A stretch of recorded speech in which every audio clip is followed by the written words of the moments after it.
Mana şu Cengiz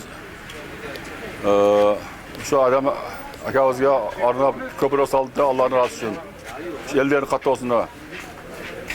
Öte bir ulu soğuptu kıldı, akarette paydası yatırgan. Kıyamet geçen buzulbayı şu köprüde ötken adamlar soğuğu şu jet durat bul cariye sadaka.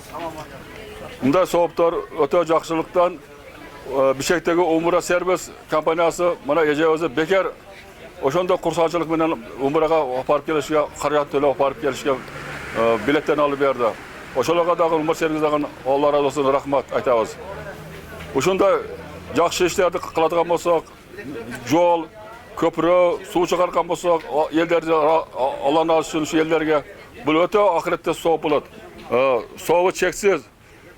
Kıyamet günü bağırdığımızda şunda her birimizin kıkan soğuplarımız deyip bir şekilde jеңil болады ummat toğanda. Şondan bağırdık жақсы işlerde bağırdığımız kılışka hareket kılalık, niyet kılalık.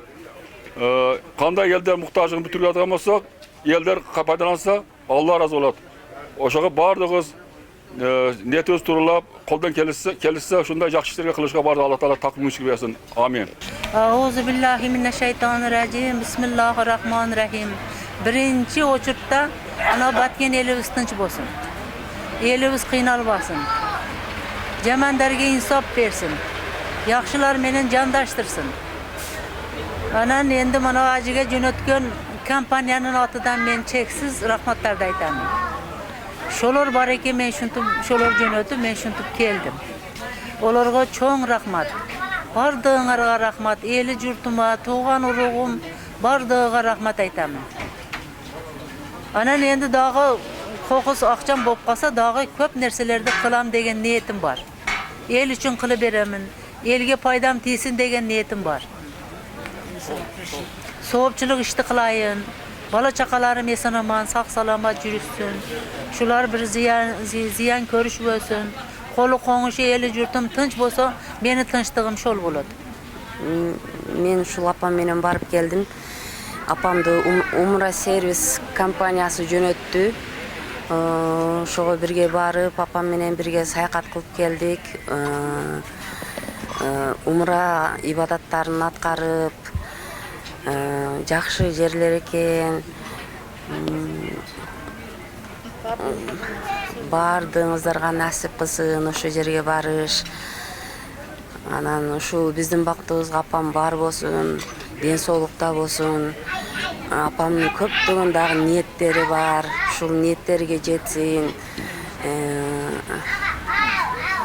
Eli jurtubuz tinç bolsun, Kırgızstanımız tinç bolsun, hiç kaçan soğuş bolsun. Şu umraga barıp ibadattарды atkarıp kelgenlerinin sanı köye versin.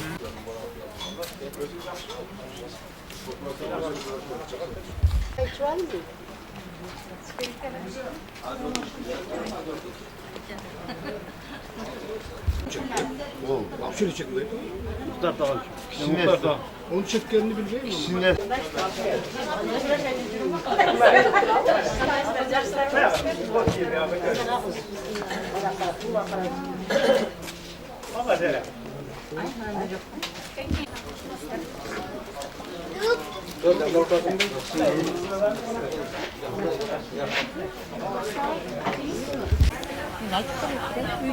Arkadaşlar röportajını yükseldim. Allah'ım çaldım ben elimde. Bilmiyorum. Ay ne kavga ettim.